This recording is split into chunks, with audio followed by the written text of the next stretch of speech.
मैं आप तमाम मीडिया के दोस्तों का शुक्रगुजार हूं कि आप इस प्रेस कॉन्फ्रेंस में शिरकत करने आए। मैं ज़्यादा लंबी बात नहीं करूंगा क्योंकि जितना बोलना था बजट के मुतल्लिक वो हाउस के अंदर मैं बोल चुका हूं। मैं बजट के मुतल्लिक बोलने से पहले बिलखसूस अपने फाइनेंस डिपार्टमेंट और फाइनेंस डिपार्टमेंट के साथ जुड़े हुए तमाम अफसरों को इस बजट की कामयाबी पे मुबारकबाद और शुक्रिया पेश करना चाहूँगा। इन्होंने वाकई इसकी तैयारी में बहुत मेहनत की है और उसके साथ साथ महकमों को जिस तरह काउंसिल ऑफ मिनिस्टर्स में मेरे साथियों ने संभाला, इन सबों की कोशिशों का नतीजा है कि हम इस मौके पे पहुंचे हैं। जैसे संतोष वैद्य साहब ने कहा, तमाम मुश्किलात के बावजूद और जम्मू कश्मीर के कमज़ोर माली हालत के बावजूद हुकूमत की मुकम्मल कोशिश रही है कि सबसे ज़रूरतमंद लोगों को हुकूमत के तरफ से एक राहत मिले। कोई बजट अपने आप में एक आइसोलेटेड डॉक्यूमेंट नहीं होता है, ये एक सीरीज रहता है हुकूमत के तरफ से।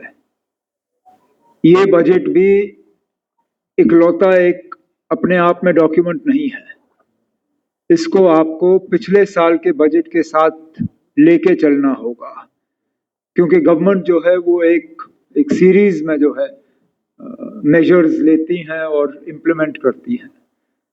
तो जो वेलफेयर, जो पीपल फ्रेंडली अप्रोच हमने पिछले साल अपने बजट के दौरान उसकी बुनियाद डाली, उस बुनियाद पे अब आहिस्ता आहिस्ता हमने इमारत खड़ी करनी शुरू की। लेकिन एक जिम्मेदार हुकूमत होने के नाते ऐसा भी नहीं है कि हम अपने इलेक्शन में किए हुए वादों को एक ही दिन में पूरा करने के लिए जम्मू कश्मीर के खजाने पे बहुत ज़्यादा बोझ डालें या बहुत ज़्यादा कर्जा उठाएं या और पैसा कमाने के लिए हम नए नए तरीके अपनाएं। कोशिश की कि जितना है उसी का हम सही इस्तेमाल करें, थोड़ा सा और कमाई अपनी बढ़ाएं, थोड़े से जो हमारे जहाँ जहाँ नुकसान है खासकर बिजली में, हमारी मुकम्मल कोशिश है कि जो हमारे लॉसेस हैं उनको कम किया जाए, जो हमारे रेवेन्यू रियलाइजेशन है उसको बढ़ा दिया जाए, ताकि बचा हुआ पैसा जो है वो लोगों के राहत के लिए इस्तेमाल हो। इस साल स्टेट असिस्टेंस, सेंट्रल असिस्टेंस, ये सैस्की का जो है कैपिटल इन्वेस्टमेंट के लिए special assistance for states for capital investment, ये जो जम्मू कश्मीर पे इस साल से लागू हुआ, जिसके लिए मैं मरकज़ की हुकूमत का शुक्रगुजार हूँ, उससे भी हमें कुछ नए मौके मिले लोगों की खिदमत करने के। लेकिन जैसे मैंने बजट के दौरान कहा और आपसे फिर कहा, ये एक सिलसिला है। सिलसिले में पहली जो उसकी शुरुआत पिछले साल हुई उसको हमने आगे बढ़ाया और जैसे जैसे हुकूमत की कार्रवाई चलती रहेगी हम इस सिलसिले को और आगे बढ़ाएंगे। लेकिन शुरू में इतना ही कहते हुए अब मैं डायरेक्टर इन्फॉर्मेशन साहब से गुजारिश करूंगा कि वो इस प्रेस कॉन्फ्रेंस को कंडक्ट करें और हमारी कोशिश रहेगी कि आपके सवालों के हम जवाब दे दें। 2025 में दो बहुत बड़े मुश्किलात का हमने सामना किया। एक बैसरन में जो हमला हुआ, हमले में कई कीमती जानें जो हैं वो चली गईं और उस हमले ने दो मुल्कों के दरमियान एक जंग की सूरत पैदा हुई। उस तमाम अनसर्टेनिटी के माहौल में कोई ऐसा सेक्टर नहीं है हमारी इकोनॉमी का जहां पे हमें धक्का ना पहुंचा हो। आप हॉस्पिटैलिटी देखिए, आप इंडस्ट्री देखिए, आप सर्विस सेक्टर देखिए, जिस भी सेक्टर को आप देखें तो जो हम उम्मीद लगाए बैठे थे पिछले साल कमाई की, वो सारा रह गया। तो वो एक मुश्किल दौर था हमारे लिए। और फिर जो साल के बीच में सितंबर अक्टूबर के आसपास जो सैलाब का सिलसिला बना पूरे जम्मू कश्मीर में, लेकिन बिलखसूस जो जम्मू के कुछ इलाकों में बारिशों की वजह से जो नुकसान हुआ, वो भी हमारे लिए एक मुश्किल दौर रहा। उसमें जो मरकज़ ने हाल ही में 1430 करोड़ का एक पैकेज शासकी के तहत परमानेंट रिकंस्ट्रक्शन के लिए अब जम्मू कश्मीर के लिए ऐलान किया है, अब उन पैसों का सही इस्तेमाल करके हम यहाँ पे रिकंस्ट्रक्शन का सिलसिला जो है उसको ठीक ठाक आगे बढ़ाएंगे। लेकिन ये दो बड़े चैलेंजेस थे हमारे लिए। उम्मीद करते हैं, क्योंकि पिछले साल जब हम इसी तरह इसी हॉल में पोस्ट बजट आपसे प्रेस कॉन्फ्रेंस कर रहे थे तो माहौल अलग ही था। उस वक्त ना पहलगाम का किसी ने सोचा था तो ना फ्लड्स का। अब इस साल हमारी उम्मीद है कि ये साल अगर हमें ठीक ठाक मिल जाए तो जम्मू कश्मीर की इकोनॉमी को हम एक स्टेबल और एक स्ट्रॉन्ग फुटिंग पे जो है उसको ले जाने में हम कामयाब हो जाएंगे।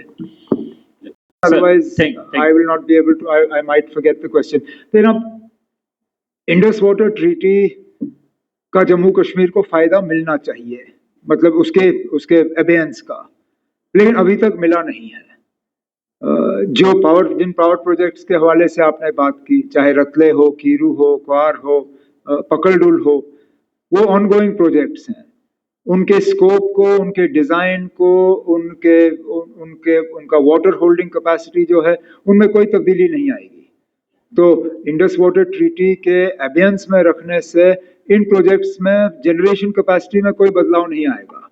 आगे जाके हम जो नए प्रोजेक्ट्स अगर बनाने जाएंगे उनमें अगर इंडस वाटर ट्रीटी का जो हमारे ऊपर रिस्ट्रिक्शन थे अगर वो ना रहें तो जरूर आगे जाके हमें फायदा मिल सकता है। हाल ही में मतलब हमारी ये सोच है और ये कोशिश है, क्योंकि पावर प्रोजेक्ट्स को बनते बनते बहुत टाइम लगता है। कम अरसे में हम दो चीजों पे फायदा फौरी तौर हासिल कर सकते हैं। एक, अगर वुलर के पास सोपोर में तुलबुल नेविगेशन बैराज बने जिससे कि जहलम में हम पानी जो है और ज्यादा रख पाएं, उससे दो फायदे हैं हमें। एक तो जहलम को हम नेविगेशन के लिए इस्तेमाल कर पाएंगे, वुलर को हम बचा पाएंगे, और डाउन स्ट्रीम जितने भी हमारे हाइड्रो प्रोजेक्ट्स हैं, लोअर जहलम, उड़ी 1, उड़ी 2, इनमें जनरेशन कैपेसिटी जो हमारी बढ़ जाएगी, ये एक। और दूसरा, अगर अखनूर के पास पानी हम चिनाब से निकाल के जम्मू शहर को सप्लाई करना शुरू करें तो जम्मू में जो पानी की किल्लत रहती है उसको हम दूर कर पाएंगे। तो इंडस वाटर ट्रीटी का अभी तक पावर सेक्टर पे कोई खास असर पड़ा नहीं है। अगर फायदा हमें किसी चीज का हुआ है तो शासकी का हुआ है।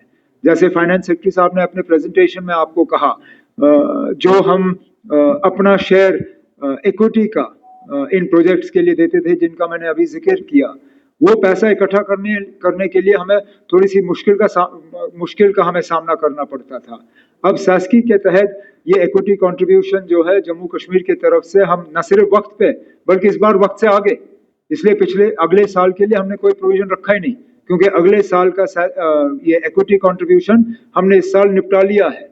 तो अगर फिलहाल हमें पावर प्रोजेक्ट्स में किसी चीज का फायदा हुआ वो शासकी का हुआ है। आगे जाके इंडस वाटर ट्रीटी का हो, ये हमारी उम्मीद है। सर,